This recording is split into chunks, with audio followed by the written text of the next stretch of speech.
For Creamer Media's Polity, I'm Sashni Madli. Veteran journalist Foeta Krige joins me today to discuss his book, The SABC8. Welcome, Foeta. Thank you.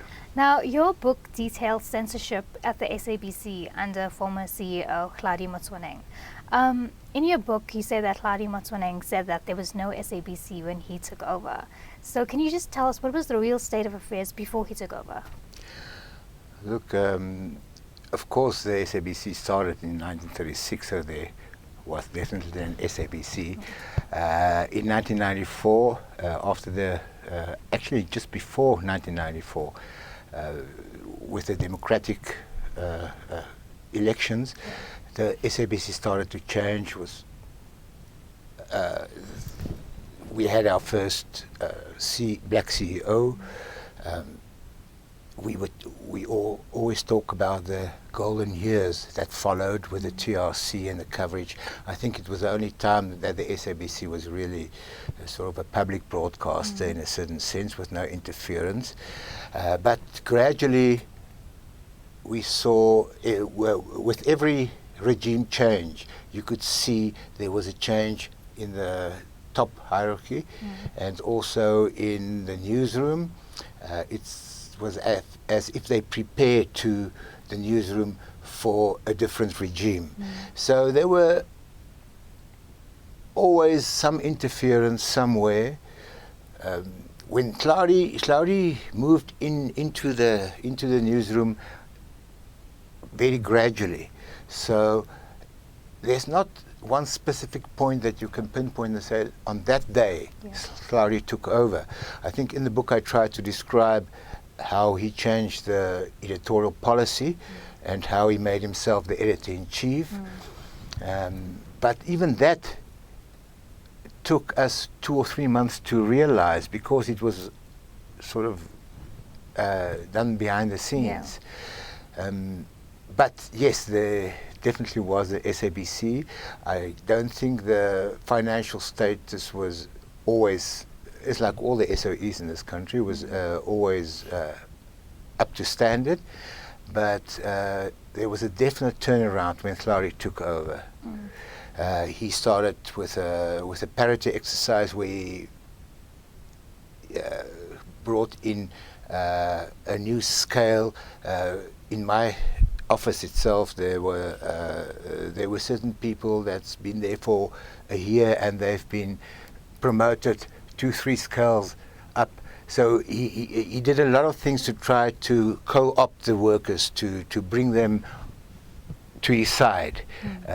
Worked with some of the unions in order to establish his power within the SABC. And you mentioned editorial changes that he made when he took over. What was it like for you guys in the newsroom? Even that was very gradual. I remember in 2014 when there was a meeting upstairs in the 27th floor, and the head of radio news came down and she told me, listen, we're not going to cover or give any coverage to the EFF.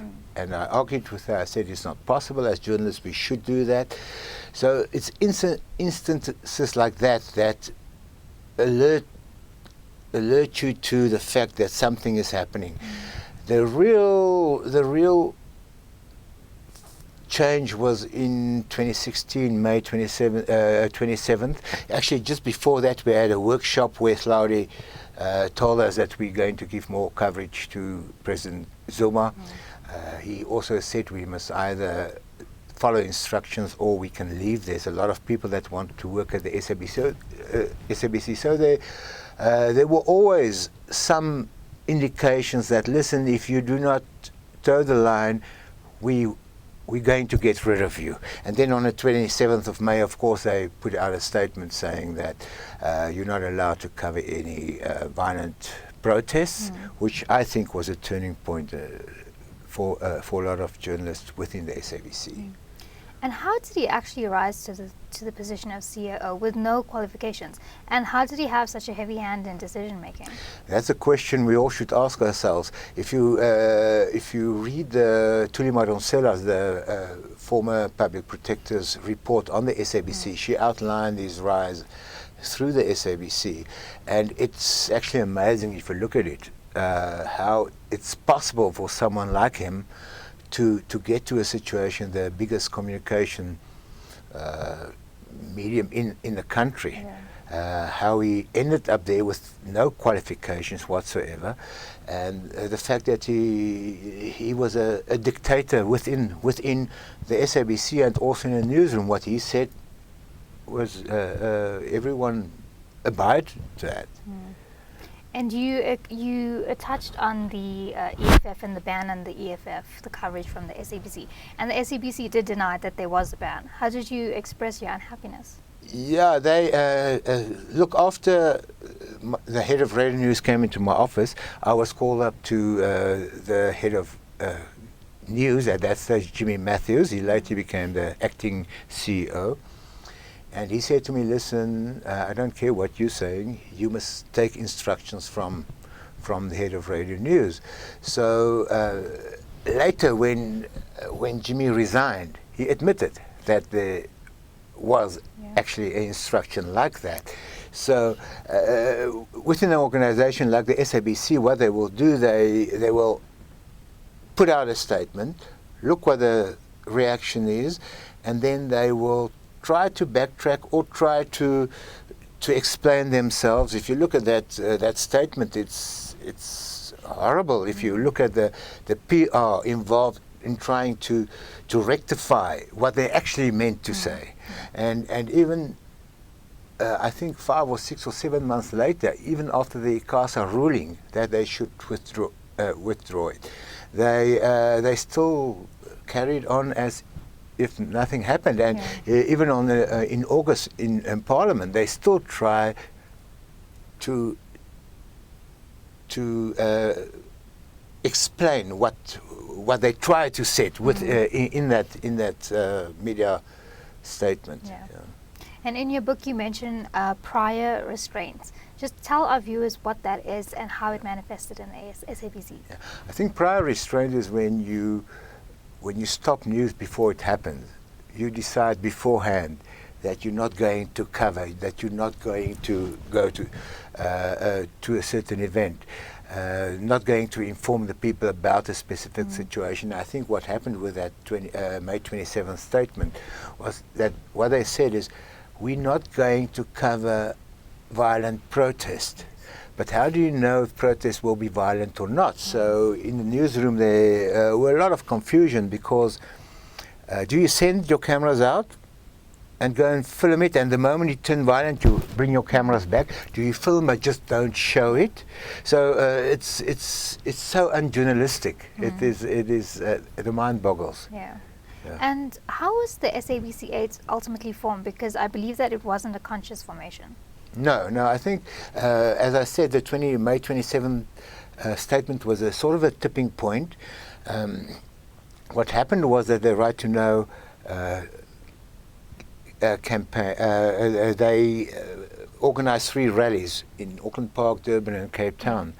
And as with all rallies, in fact, they were marching to the SABC. So it was on a diary, we were supposed to cover it. And that specific morning, in the line talk where we discussed the news of the day, Thandeka Kubule, who was our finance editor at that stage, she what happened was that the head of news, Simon Tebele, said we must remove those 3 stories from the diary, and Thandeka objected, and I agreed with her, and Suna also, as in any really serious discussion in a newsroom. So there was nothing strange to me. I said, listen, we cannot take that off, because our credibility will be in tatters if we do something like that. And 3 days later we were suspended. So at that stage it was me, Thandeka and Suna. So I remember the newspaper headline said the SABC3. And then 3 of our colleagues, Jacques Steenkamp and Krivani Pillay and Busisiwe Ntuli, they worked in different departments. Krivani was executive producer of SAFM's current affairs shows. Jacques was a specialist reporter in the newsroom, and Busisiwe was at special assignment.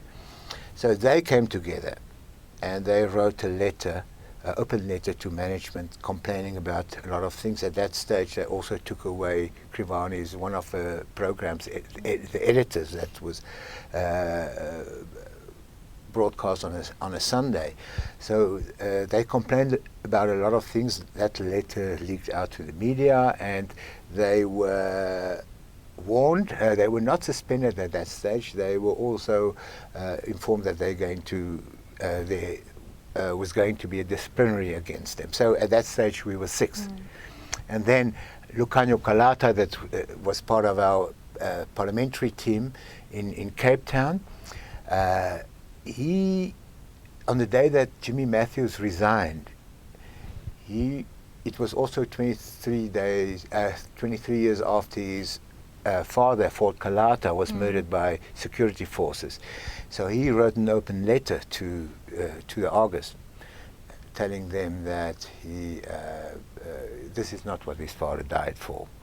So then we were 7, and a bit later, Vuyo Mvuku also wrote a letter to the newspapers explaining what was happening with his programs within the SABC and the interference that he experienced there. So then we were 8. Yeah.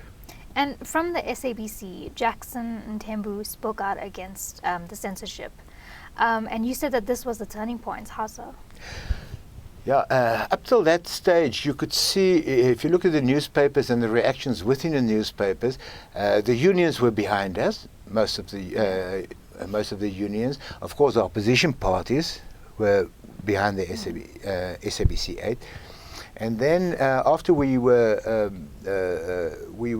reinstated on the 23rd of August, there was a parliamentary portfolio committee meeting where the Tandeka actually wrote a letter to them asking if we can participate and give our point of view at that meeting. It was ignored. Everyone within that meeting, the SABC board, the SABC executives, and also the ANC, they were clapping hands saying, wow, we did a great job. The SABC is in a wealthy financial situation. It was the only problem at the SABC is unethical journalists doing their own thing, and they tried to stop transformation. They're opposed to transformation. But thank you so much, SABC, that you gave us this clean report. Now we know that everything at the broadcast is fine. And shortly after that, Jackson Tembu came out. And he was the first one, and it was also an indication of the rifts within the within the ANC. He came out with a statement saying, listen, we cannot sit back and let one person dictate what's happening at the public broadcaster, referring to Hlaudi, of course. Yeah. And in the book, you also write that you were not an activist, but rather a pacifist. Just tell us what you meant. Yeah, I did not. I've never belonged to any political party or union or anything. I believe I don't like groups of people. I don't like meetings. I don't like committees. I like to do my own thing, and I think that's what I did with my team and our programs during the years. So I was 6 years old, 3 years before retirement. I like to travel. I just came back from a trip through Africa. And I was planning my next trip. The SABC, they sideline you in the end, and you're just doing some time there. It's like being in a jail, just waiting for parole.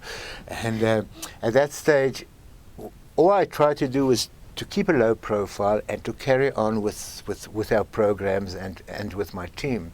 And when this happened, and I had no option but to stand up. So I'm not naturally an activist. I think if you look at Tandeka Kubule and my colleagues, and even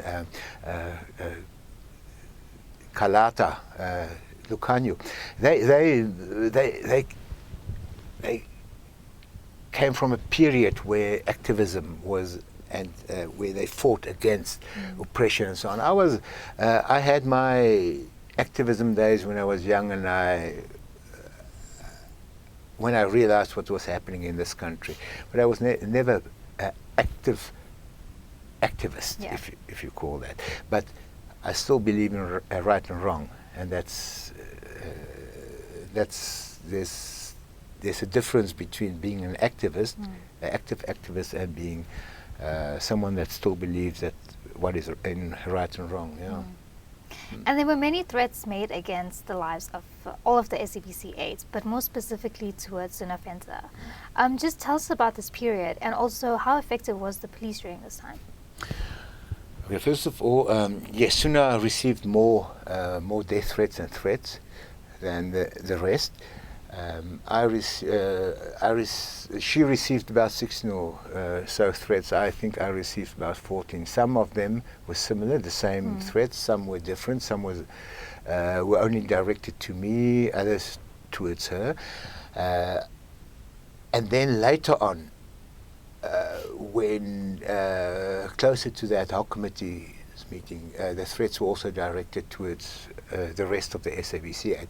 I believe it was a effort to drive in a wedge between us on racial lines, because Suna was very active in the beginning as a liaison between the group and the legal advisors.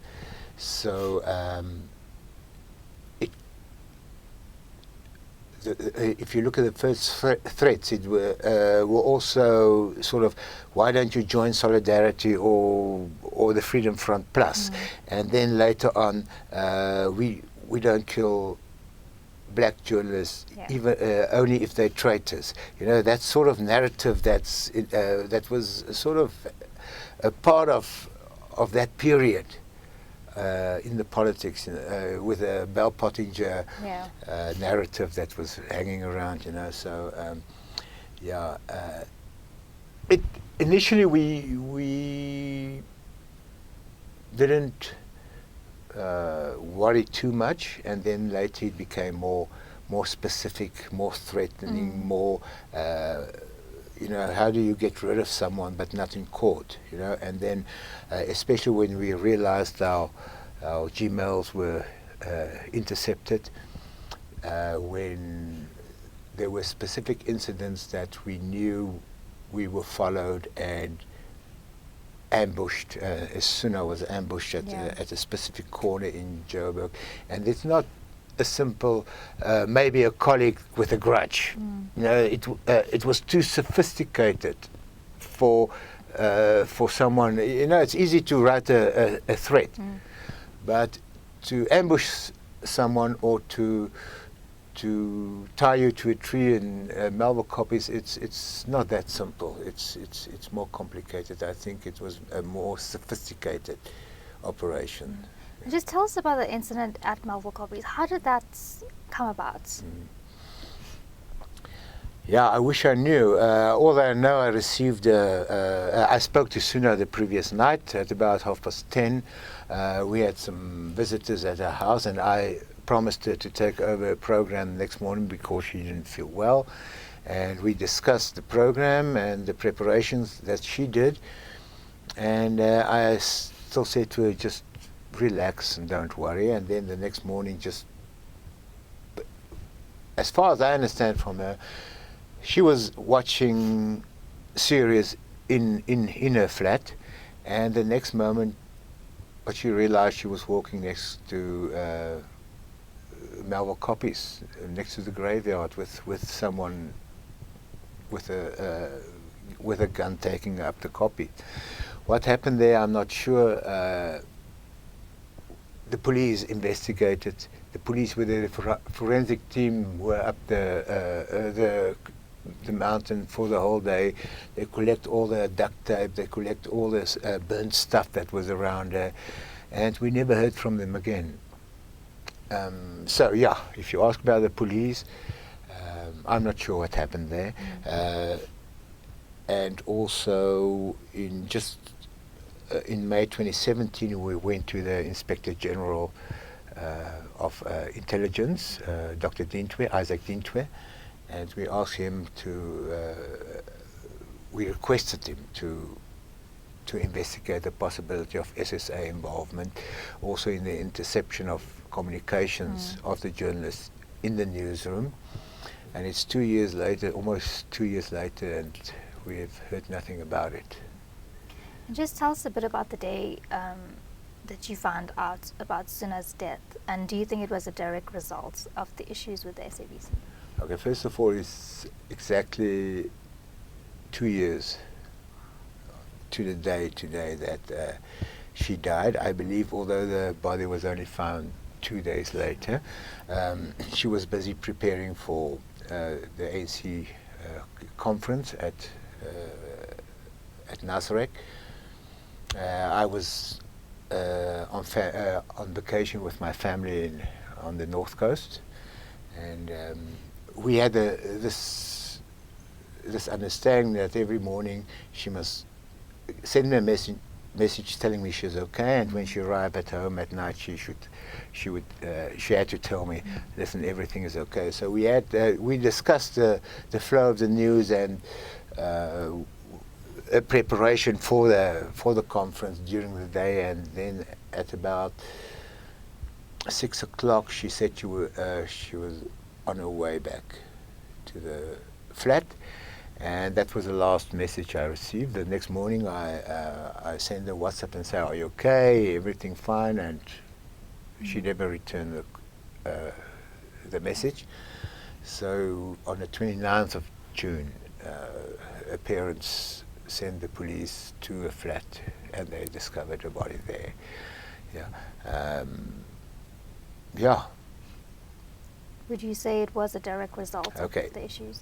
So Suna was a healthy young woman, a very good journalist. She went with Gift of the Givers to Gaza, to Libya, to cover the story there. She was very fond of the Middle East and the news of the Middle East. So when the war in Syria broke out, she went there on her own. The SABC didn't want to send any people there. She used her own money, and she took leave and she went to Syria. And after she got back, about 4 or 5 months later, she fell ill.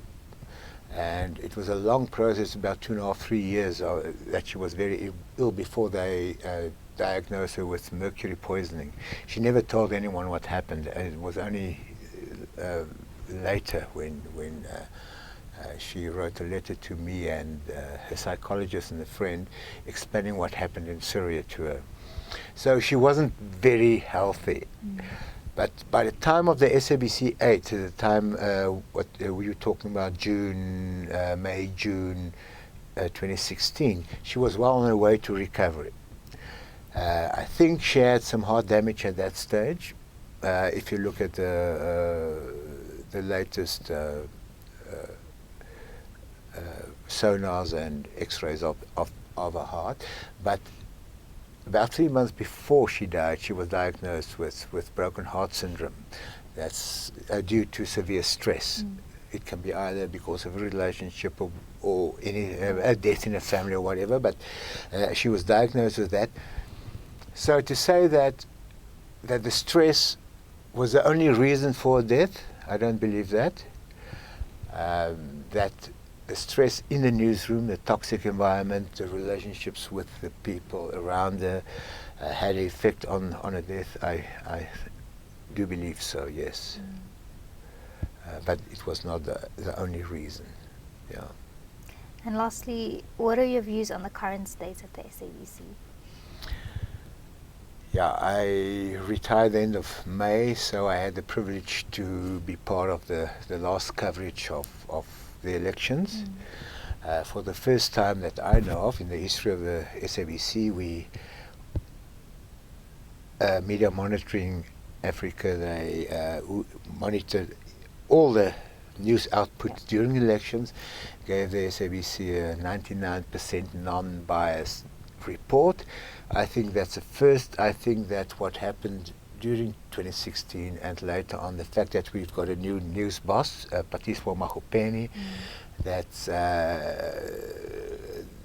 from the onset she said, listen, this is a place for robust and open discussion. This is a newsroom where you can say what you want, and we're not the lackeys of any political party or any commercial outfit or whatever. And I think that there was a definite change around within the newsroom. I'm not talking about the whole SABC as such. We all know that there's a lot of financial difficulties still there. But within the newsroom, there was a definite turnaround. That toxic environment of fear and distrust is mostly gone. And I think we're on the newsroom definitely, and also the brand, independent and impartial, that Patiswa also brought in. I think that's a sort of a indication of the direction that the newsroom is going into. Great. Foeta, thank you so much for speaking with us today. Okay, pleasure. That was journalist Foeta Krige speaking to Polity about his book, The SABC8.